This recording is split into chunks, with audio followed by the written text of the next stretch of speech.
see if you can do it now. The address there it's just there. Sorry, I've taken it onto the page. Let me just tell you, there it is, tinyurl.com, remember the .com /presence0503. That workbook will work through that. It's essentially for you to have something that afterwards you can look back on and go, aha, now I know what I need to do. Welcome, Mel.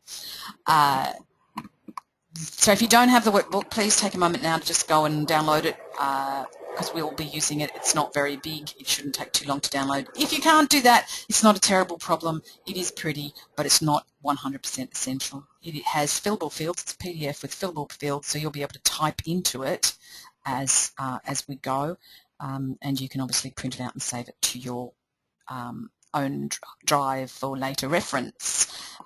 So let's start. Presenting with presence. First of all, I thought it might be useful for you to know what I look like. Some of you know me. Some of you have met me. That's me presenting at a Commonwealth Bank Wired for Wonder program in July 2013. There was about 800 people there, I think.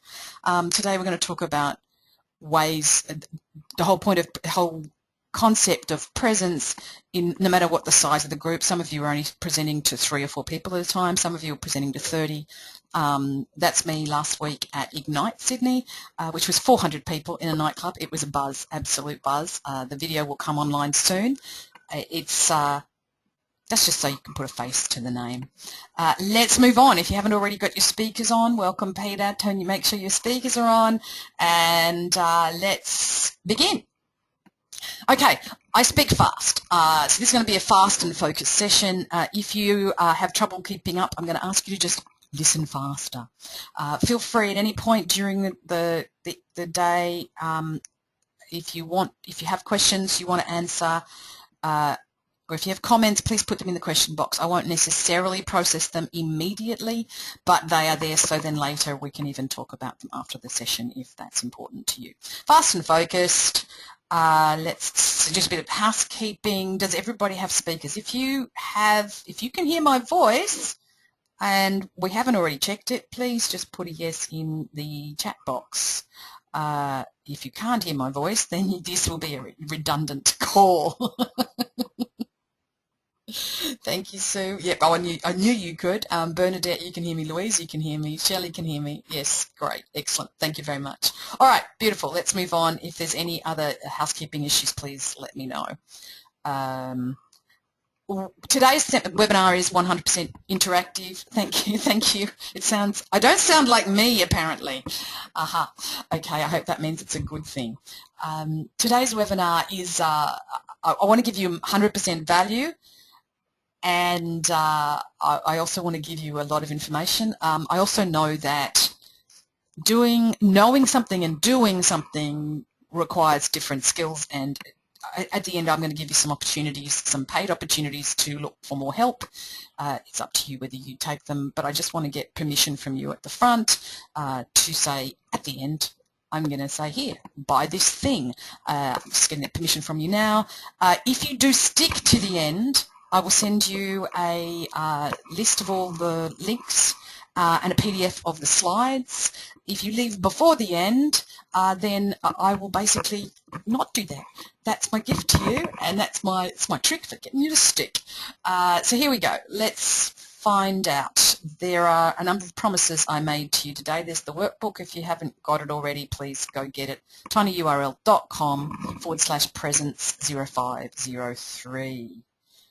I'm not going to unmute anybody today unless I tell you, so don't be worried about that. There's a question box. Please, if there's anything you want to interact with me, give it to the question. Put it in the question box, and let's talk about why presence is important. There's a researcher at Stanford in the early 2000s who did a lot of research about essentially how lecturers are perceived and non-verbal communication. She showed people, Nalini Ambari was her name. She died apparently in 2013 from leukemia, I just read. She showed people 10 seconds of video without sound of a lecturer lecturing and asked them to evaluate that lecturer. The evaluations on a number of different scales were pretty much identical to people who'd done an entire term with that lecturer. So she went, okay, gave them 5 seconds of muted video and found, again, that the ratings, the evaluations of that teacher's competence, that teacher's ability, that person's ability to present were pretty much identical. So she cut it down to 2. 2 seconds. When you step on stage, within 2 seconds, you have been evaluated by your audience in terms of your competency. And this is all about presence. That's why it's important. You got 2 seconds to make an impression. So you want to be ready as soon as you step onto that stage. When I say stage, it could be a meeting room, it could be a conference room, it could be a huge stage. Whatever it is that you're doing, they've already evaluated your competency, your credibility before you start. And that's pretty daunting because what that essentially says is we've got to be ready before we get there. I'm going to give you some keys. I know that many of you are dissatisfied with the presence you have right now. We had a little chat just before when people came early. We chatted about that. No matter how good you are, there's going to be a niggling feeling you could be better. A lot of us are frustrated because we're smart, but it's hard to get the information across. You've got a lot of data, and it's hard to kind of bring that down. And if your presence isn't helping you, that's going to be more frustrating. We're struggling to get the attention of our clients. We're struggling to get the attention of the people in the audience. And to keep that attention, we're struggling to have credibility, to actually be assessed as someone worth listening to, and that's what presence will do for you. Essentially, it's the price of entry to have the presence to be standing in front of people. It's a necessary evil that we will do it. And it's probably right now costing you something. Give me some feedback in the question box. How much does it cost you right now? It could be sleep. It could be money. It could be that promotion you didn't get, or some funding you didn't get, or a research fellowship that you couldn't get together. Absolutely. People judge you immediately. That's exactly right. Yes. I'm not going to read all of the people's answers out here in the question box, but give me a sense. What's it costing you to not have presence right now? Yep. Absolutely. It's the importance of being judged, being taken seriously. People are already making these decisions within 2 seconds. Yep. No return invitation can be a big issue, especially if what you're up on stage selling isn't just ideas, but is also other things. People don't fall in love with, students don't fall in love with the environment. That's interesting. Yeah, you don't get asked back. And how many of you are dealing with anxiety prior to presentations? Give me a sense in the chat box. I won't say who. I just want to have a sense of who's there. Some of you know. Excellent. Some of you a small amount. I find it depends on a whole number of factors for myself, but there are times when I have anxiety dreams. Some of you would have read that email where it's kind of like I'm in the wrong place, doing the wrong thing, saying the right time. Some people have it a little bit. Yes. I mean, part of the thing is if you're doing this kind of thing for work, you've generally got a pretty good self-esteem, but the presence thing, and there are some simple things, will make a big difference. We just talked about that. Well, we want to be, before we get on stage, when we get on stage, we want to be feeling excited, not overly excited, but excited. We want to actually be ready to present, and not just waiting, but ready. We want to look at every single opportunity as a presenting opportunity, as an opportunity that we want to celebrate. So here's today's agenda. I'm just watching, my screen is a little bit ahead of what you see, so I'm just having to catch my words up. So here's today's agenda. I promised you that I would give you the one thing that will make the biggest difference to your presence, and we will get to that. I promised you I'd give you 3 things that separate the pro from the not so pro, and how to use credibility, and have charisma. You will be surprised at the simplicity of the answers and the strength of the research that backs up why I'm going to give you this data. It then becomes a question of you being able to actually put it into practice. If you want to be more approachable, we've got some keys on that to do today as well. So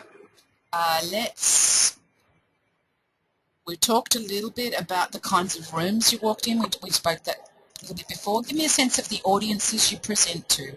What kind of people are you presenting to?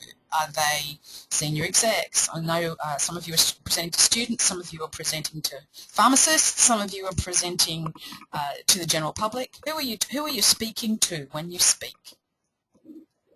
Give me a little bit of feedback in the question box. People who are there to judge your work, yes, absolutely, in the academic environment, yep. Staff, public advocates, students, absolutely. So there's a broad range. Anybody presenting to their own managers? Okay, yep.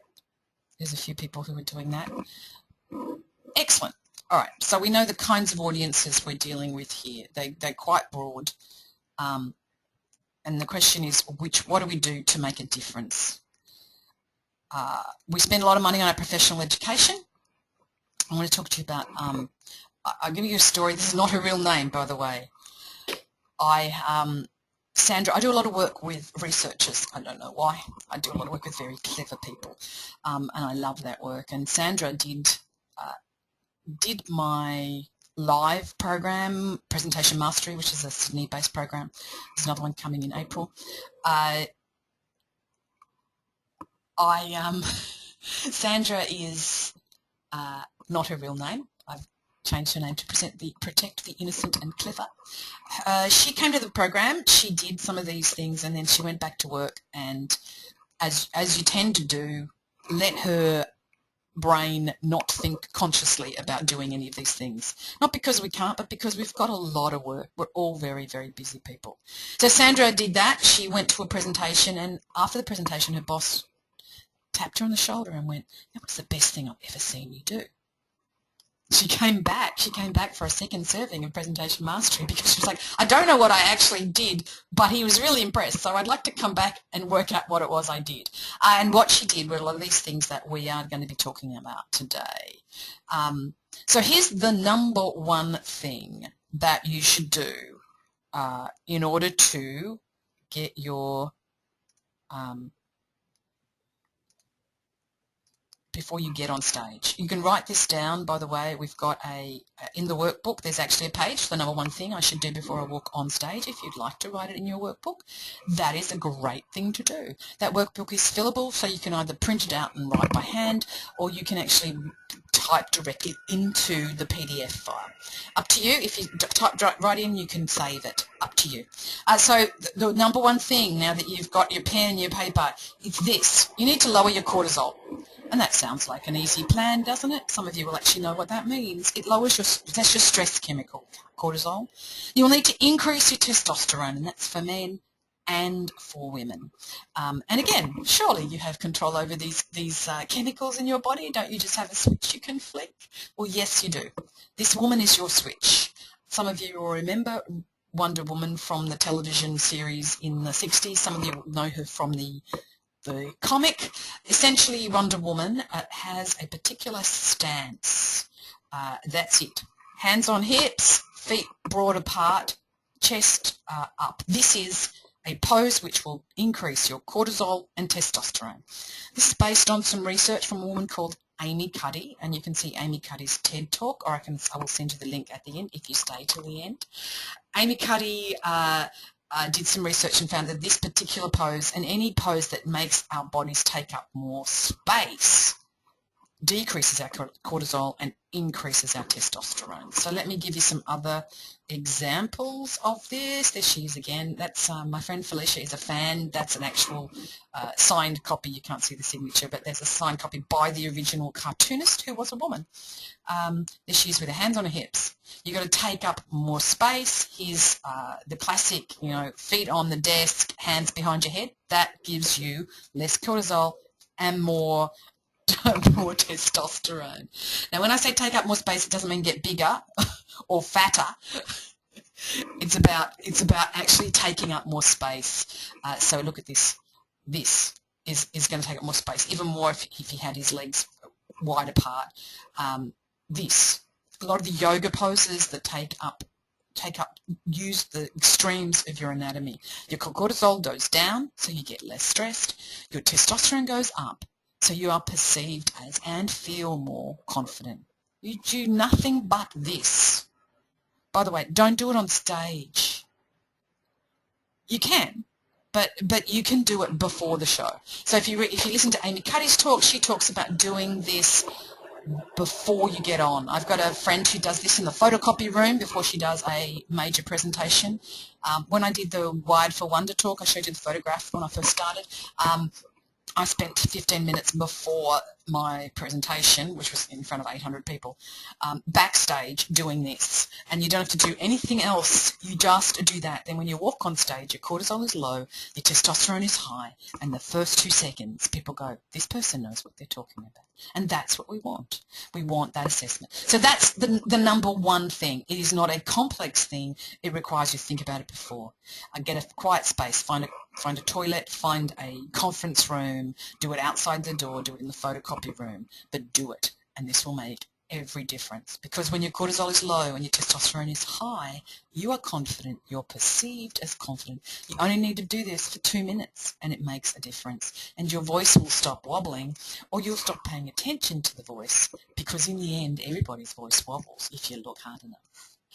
So it's your turn. You need to actually decide when you're going to do this next. So if you've got your own presentation coming up, I know some of you have got one coming up very soon that's big, you need to program in the 3 minutes before to take up as much space as you possibly can. If you're following another speaker, work out how you can do this. If you're waiting to stand, if you're standing waiting, stand in the Wonder Woman pose, at least with your hands on your hips. This will make a difference. Excellent. All right, so, and please don't believe me. Go out and test it. The ultimate thing about this, good morning, Donna, the ultimate thing about this is that it only works when you do it. I was presenting last week at Ignite Sydney 13, and I shared this with some of the presenters who were very nervous, and I had to go around and I had to stand next to them and remind them, because they would just fall out of the Wonder Woman pose into the, oh, I'm feeling so anxious pose. So you need to test it, and you need to have someone keep you honest that you keep it for 2 minutes. You need to practice it. So that's number one. Now the second thing I said I would show you and share with you is the 3 things. Let me just get the exact wording of those 3 things so that I give you the right information. The 3 shifts to move you from basically just an ordinary presenter to a pro presenter. Are you ready for them? There's a space for them in your workbook. There it is. It looks like that. 3 shifts that separate the top 5% from those, and how you can use them is the question we want to know, because as we've discovered, these are not complex things. It's about how do I do it. So the very first one is the top 5% of presenters don't get nervous, they get excited. And this is actually a mental shift. I've done it with clients. It doesn't take long, but here's the kind of changes that it causes. Here's an overall course rating from fall to spring. This is an academic researcher whose name was Professor Secchi at Stanford. Here's his actual course ratings when he shifted that nervous to excitement stuff, when he made that shift. And you can see he's gone from about a 2.5 to a 4.5 out of 5. He only made one simple change. Here's his ratings of his knowledge, his tolerance, his enthusiasm, his accessibility, and his organisation. All of those things went up when he did just one thing. That's him, by the way. You can see he may not necessarily be nervous, but he's not the life of the party. What he did was he added enthusiasm to his gestures. He made his gestures more enthusiastic. He actually, and because it was research, you can be certain that Professor Secchi actually had it cross-checked by people to make sure that he'd used the same words, that it was the same content. He actually got people to compare the recordings All he did was he added enthusiasm to his gestures. It turns you from nervous to excited. It turns your students into people who think that you are a better, more knowledgeable, more tolerant, more enthusiastic, accessible, organised person with better goals, fairer grades, better text quality. Same text, look at that, from around 2 out of 5 to 3 out of 5 purely by changing the gestures, not the text, the gestures. This is a very interesting point. That was number one. So 5%, the top 5% people know how to use their nerves and make it into excitement. And you can do that too. The second one is self-obsession, moving from self-obsession, oh my God, my voice is creaky, oh my knees are wobbling, all that kind of internal stuff that we go on with. Moving from that self-obsession to an audience focus. How are they taking this? What can I do to bring them in? And becoming focused on them rather than focused on yourself. That one shift, I have seen this work with dozens of people. Your voice wobbles. Everybody's voices wobble. Don't worry about it. Think about how the audience is hearing this. Pay attention to that. That shift can also make a difference, makes a big difference. Essentially, the meaning of my communication is the response I get. This is one of my kind of underlying tenets. And so if your voice is wobbling but the audience doesn't hear it, it doesn't happen. If a tree falls in a forest and no one's there to see it, it didn't happen. In this case, if your voice is wobbling and no one goes, boy, you have a wobbly voice, it doesn't matter. If you're feeling nervous but they say at the end, that was brilliant, I didn't even see your nervousness, then you weren't nervous. And this is part of the thing you need to do. You need independent feedback from people who don't want to make you feel better, to say, yeah, you did seem nervous, stop, you were wringing your hands. People are not, I've never heard anybody say, you seem nervous, you had a wobbly voice. But everybody's obsessed about their wobbly voice. Many of the communication is the response I get, what is your audience experience? That's what you've got to be asking. So the third shift, the shift that separates the 5%, preparation is not practice. Words, phrases, and sentences and statements mean nothing. Preparation isn't practice. So you've got to, yes, you've got to have a solid structure for your talk. You've got to know where you're going. You might need slides. But if you are still preparing your slide presentations the morning of and you have not prepared by actually speaking it out, you're doing yourself a disservice. Most of the people I know spend 50 hours preparing a board presentation with obsession about the slides and the words on the slides, and then they get in there and go, wow, I don't know what I'm going to say except read them the slides. Bad idea. Even if you prepare it by reading it onto video, you can do this very easily now with the current technology. Then you have to prepare. You have to actually run through it. It's your turn. Take a moment. Look at the three. We've talked about three ways. We talked about nerves to excitement. We've talked about self-obsession to audience focus.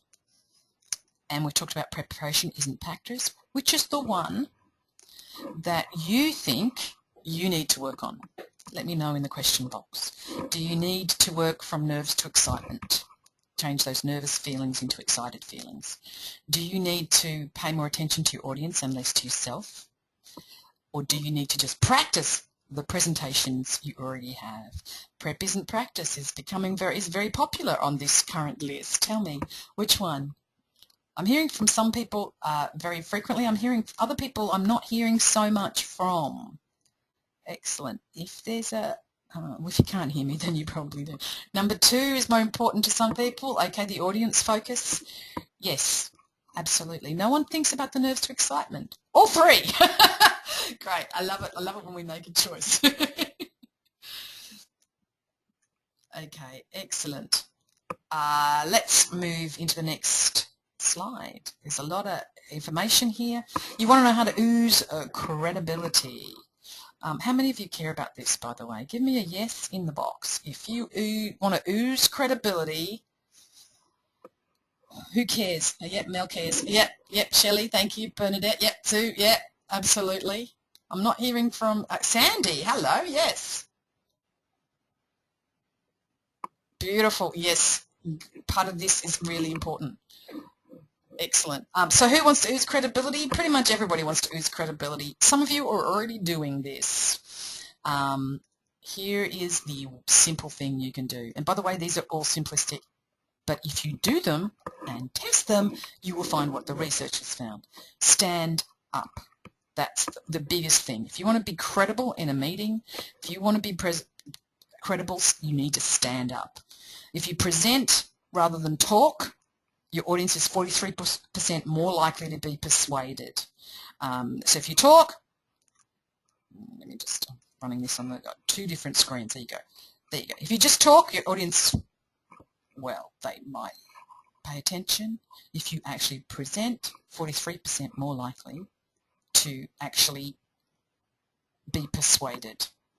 If you sit down, 58% of your audience will sign up. This is research done at the Wharton School of Business. If you stand and add visuals, 79% of people will buy your product. Now, you may not be selling a product. You may be selling an idea.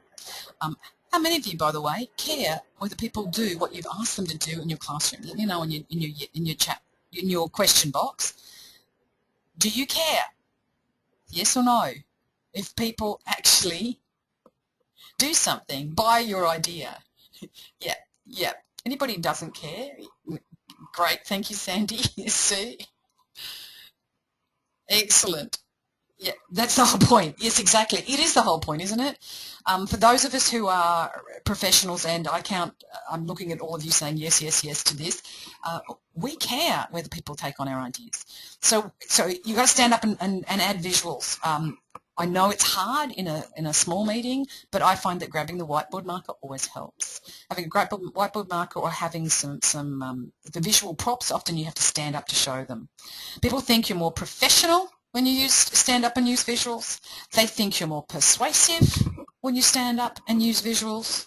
They think that you are more credible when you stand up and use visuals. Are you seeing a message here?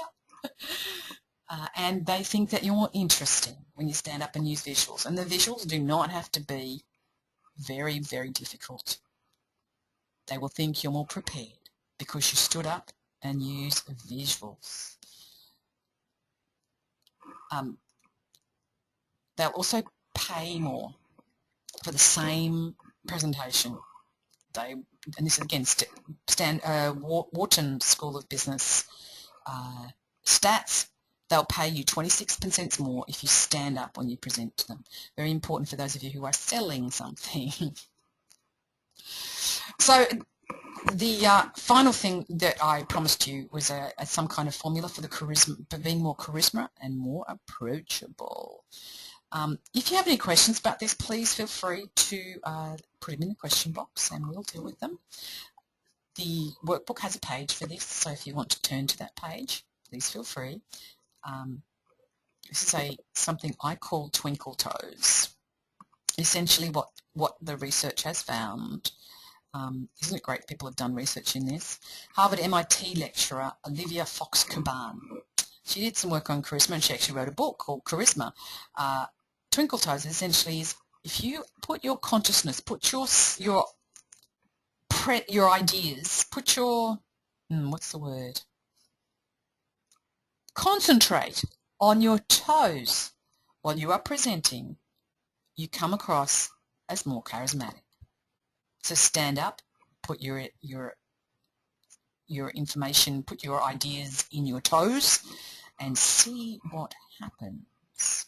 This essentially makes you more approachable, gives you more charisma, and all you're doing is changing your head space and what you're doing.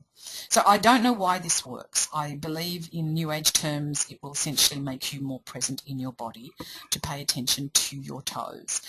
When I do my live training, Presentation Mastery, which is coming soon, when I do that live training, I get people to do it. I don't tell them why. I just get them to do it, and they come back going, I don't know, I just felt better.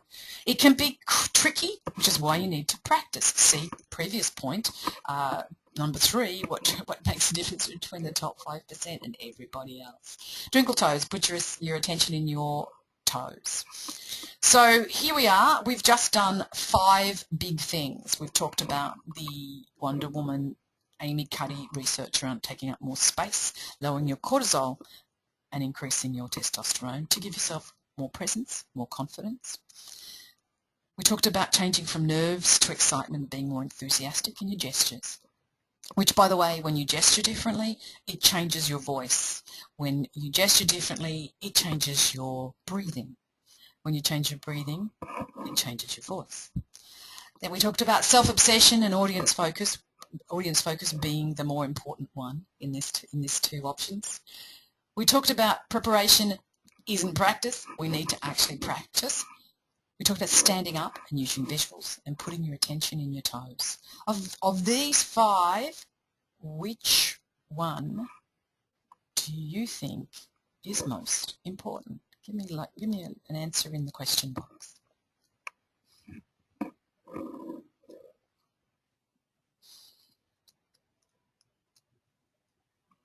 Which one is the one that you think is going to be the most important, the one you're going to practice?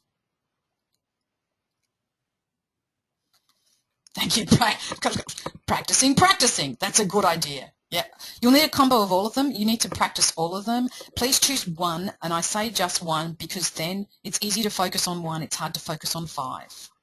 You want a laser sharp focus on. Okay, number 2 being self-obsession to audience focus, or number 2 being nerves to excitement. The Wonder Woman, yeah, I think if you have to choose just one and you haven't already been doing Wonder Woman, choose Wonder Woman. Put your presence in your toes and you get Twinkle Toes and Wonder Woman together. Now, Mel, I saw you put a question in the box before. Was that when I was talking about gestures and breathing being linked?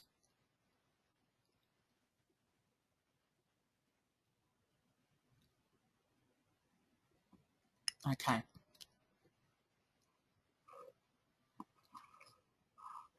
Okay. If you have a question, so gestures and breathing are linked. Gestures and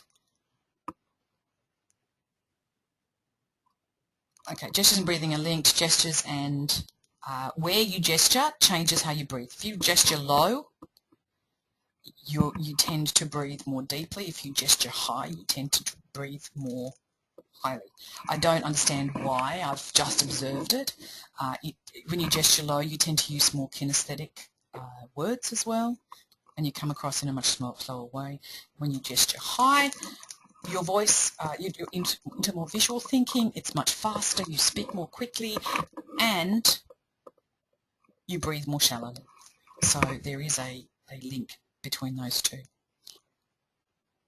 The URL, Mel, that you wanted was for the book, I'm assuming. We're so far into it, I'll send you the URL afterwards.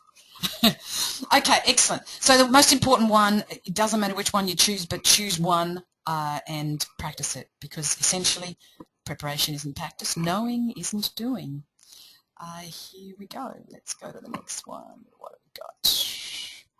The thing that's going to make the difference is basically taking the time to make a difference.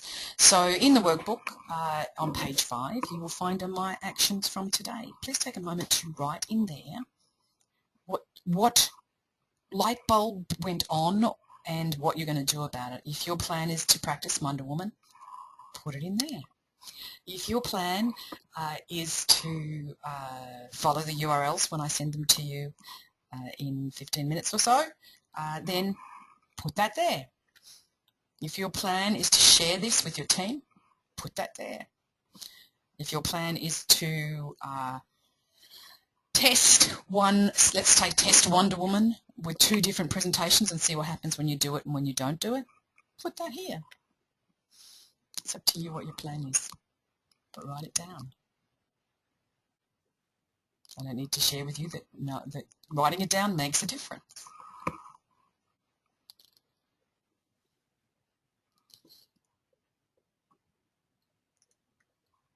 So I said at the beginning that I would then give you an opportunity to understand what more help you might need and give you the opportunity to do that.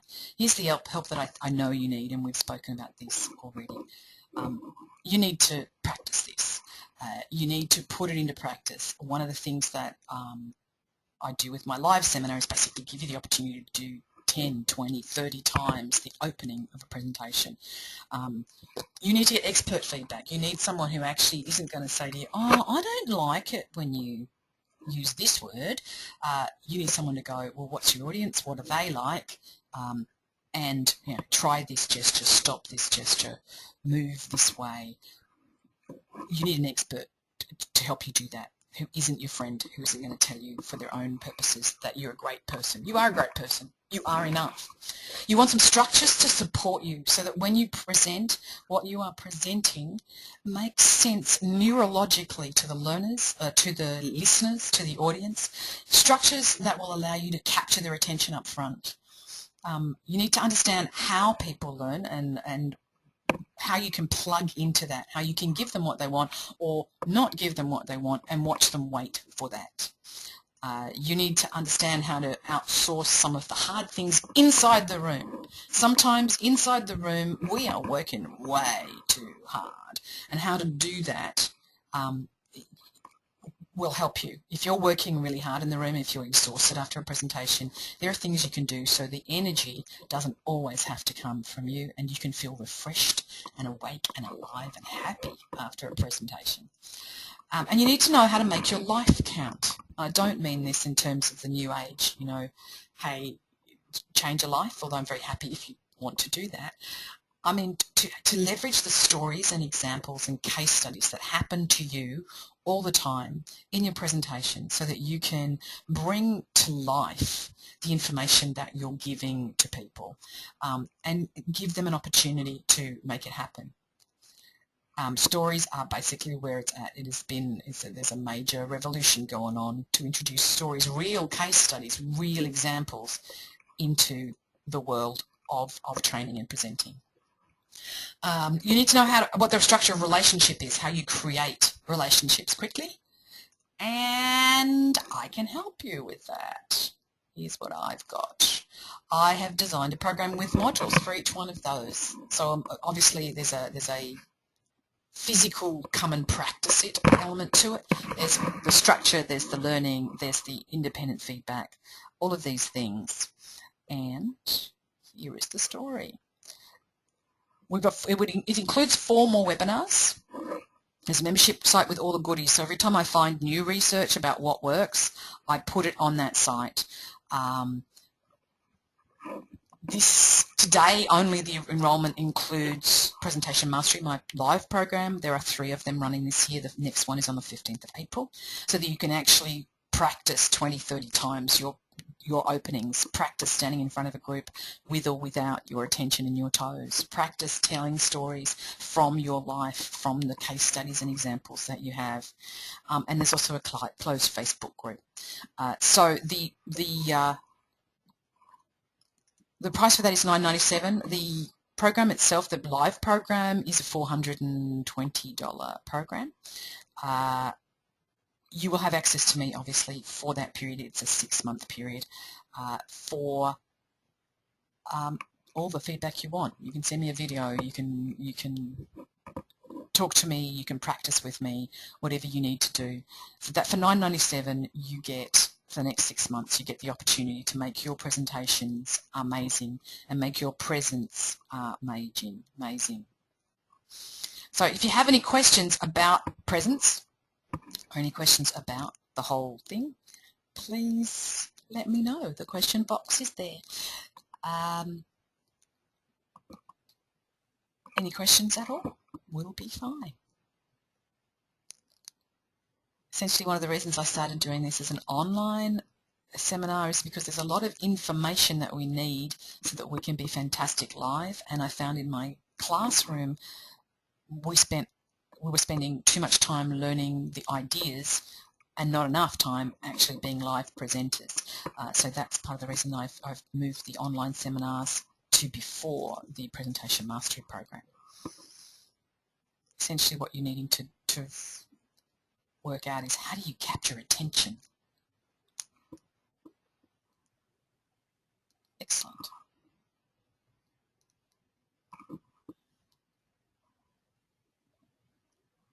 Oh, someone just said that someone had Sue's had a problem with the workbook where every time she went to the next page it deleted the contents of the previous pages. So I apologise for that. I will have to get my designer to check on that. That's very odd.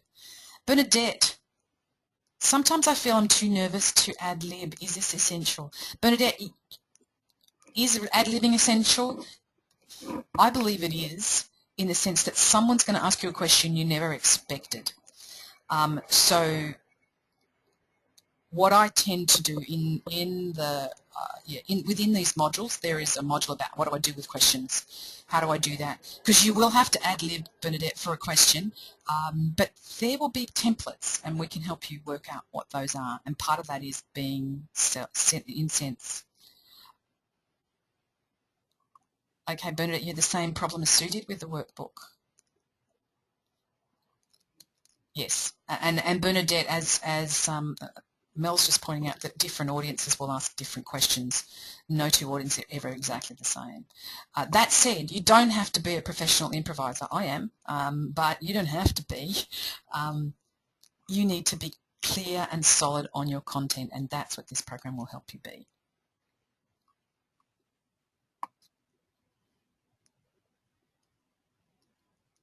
So I had one of my classes, every time I run a class, I ask people to tell me what the worst questions anyone has ever asked them are. And if you're on my email list, you would have been asked earlier this year because I wrote a masterclass for the Australian Institute of Training and Development. And one of the worst questions I've ever heard people tell me, it was at a major bank, and it was the chief executive who